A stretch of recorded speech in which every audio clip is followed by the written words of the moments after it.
Now I'm going to start on the shortcake for the strawberry dessert. And what we're going to do first is sift flour, baking soda, baking powder, salt, and sugar together. If you need the specific proportions, go to my website. I will post the link on the screen. And then we're going to put 8 tablespoons of butter in here. And this is cold, unsalted butter. And using your fingers, keep rubbing this into it until it's broken down into small beads.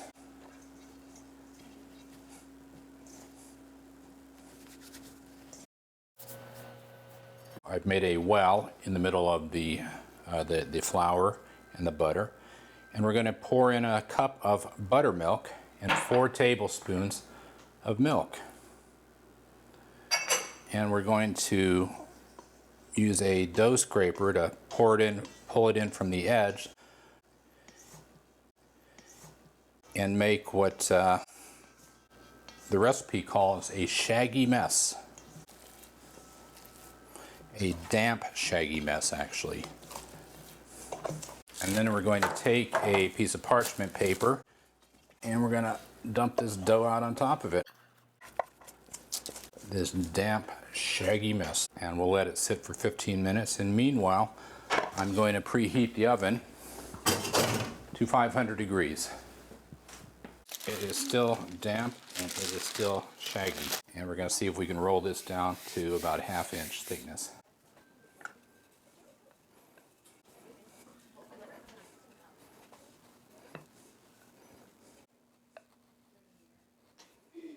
All right.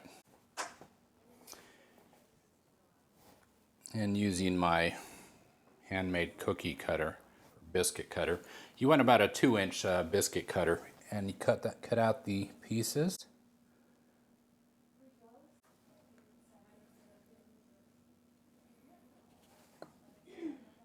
And lay them out on here.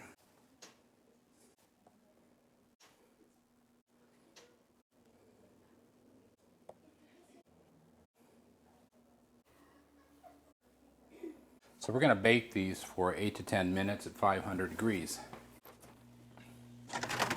Google, give me an 8-minute timer. The first round of shortcakes have been in the oven about 12 minutes. So let's take a look. Yeah, those look done. I'm now going to roast the peppers for the pecorino cheese course.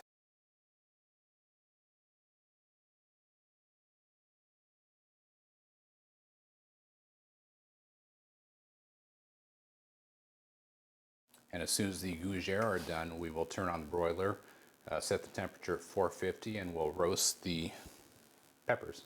The last of the shortcakes should be done now. Yep.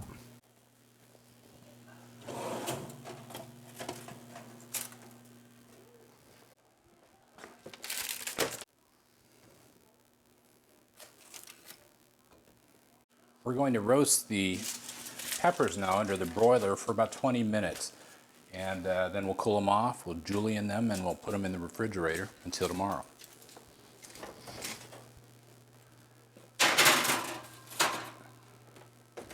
Let's continue with the pecorino cheese course. And what we're going to do now is prepare some balsamic glaze. So we're going to start with 2 cups of balsamic vinegar. And what we're going to do is put it on the stove, medium heat, until it starts steaming. And then we're going to put it on this thing, this heat diffuser. And we're going to turn it down relatively low to keep it just below simmering. And it'll go for about 3 hours. So during that time, it'll reduce to about ½ a cup from 2 cups. The peppers have now been sitting in a paper bag. I took them out of the oven. And you can see they're nicely charred. So we'll see how easily they peel first. That's not too bad. And now what I want to do is julienne these peppers at a 1/4 inch thick.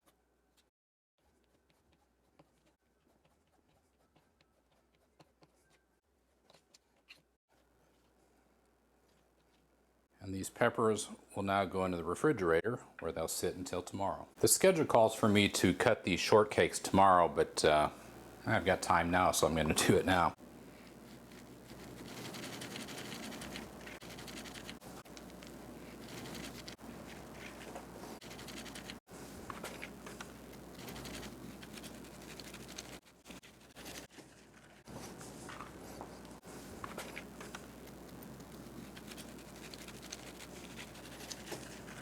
The balsamic glaze has been going for a couple hours now, and it's down to where I want it to be. So what we're going to do is pour it into this bottle.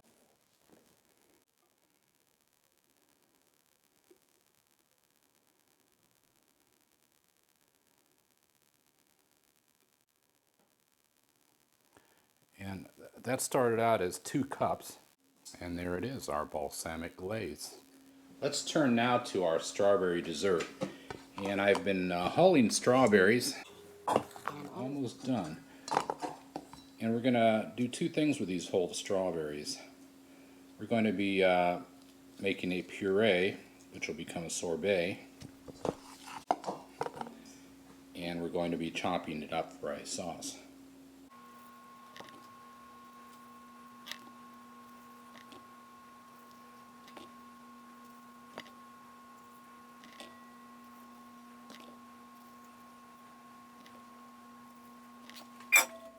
Now we're going to take 5 cups of the strawberries that we hulled, and we're going to puree it. And after we puree it, we're going to strain it through a fine strainer.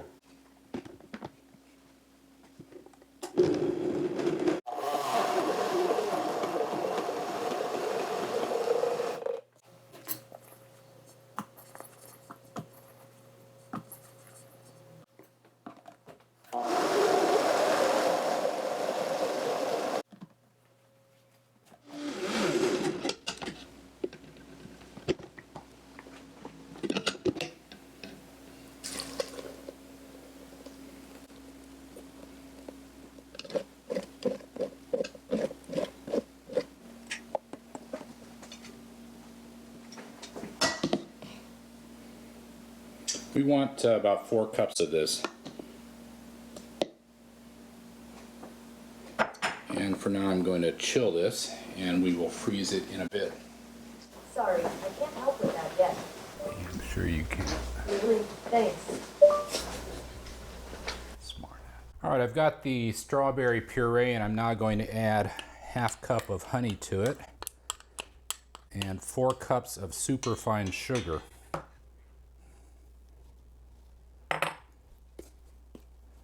I'm going to mix this up, and then I'm going to put it in the ice cream or sorbet machine and freeze it.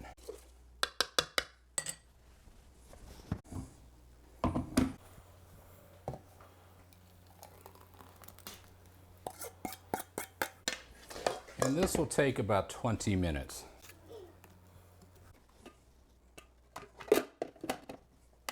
And while that's going, I'm going to make the creme fraiche sauce. And I've made the creme fraiche over the last couple days. For the creme fraiche, you take heavy cream. You don't want ultra pasteurized cream because it won't work. And you add in about 3 or 4 tablespoons of buttermilk.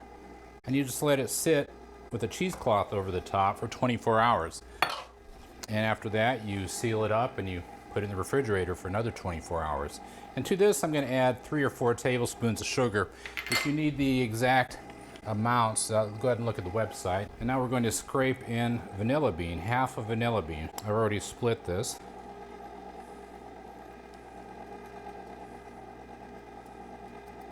And I'm going to toss in the pot itself. I'm going to set that in the stove, medium-low heat, stirring it constantly until the sugar dissolves.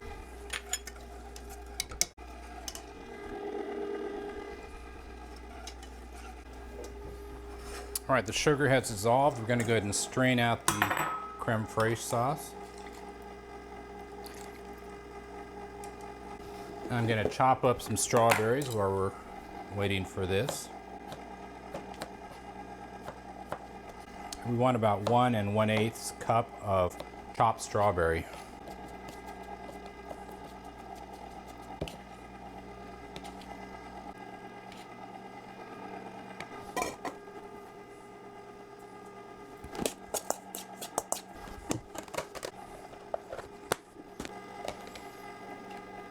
chopped strawberries, creme fraiche sauce.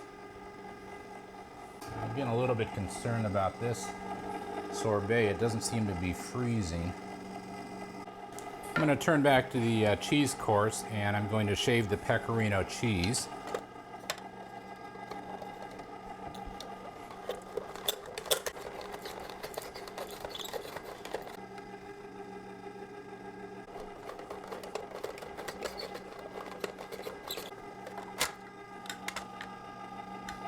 The sorbet has been in here for probably 35 minutes, and I don't think it's going to get any thicker than this. It's actually fairly thick, but not as thick as it should be. And I think that's probably because I didn't chill the puree long enough. If I just put it in like this and leave it there, there's a good chance it's going to get rock hard. So what I will do is every 20 minutes or so for the next couple hours, I'll put it in the freezer and then take it out and stir it. So you can see it's thickened up a lot, but it's not there. Let's start the last task of the night, and that's the pâté fermenté for the bread. Now the pâté fermenté is a pre-fermented dough which will be used for the bread. So for this particular bread, we're going to use half all-purpose flour and half bread flour. We're going to mix in some yeast in there, a little bit of salt, and 6 ounces of room temperature water. I have about 8 in there. I'm going to hold a couple back in case we need it.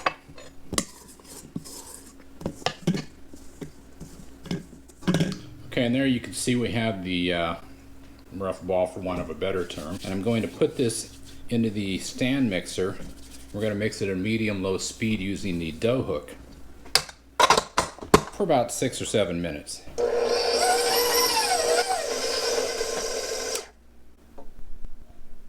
All right, I've just checked the temperature, and we are right around 80, so the dough is done.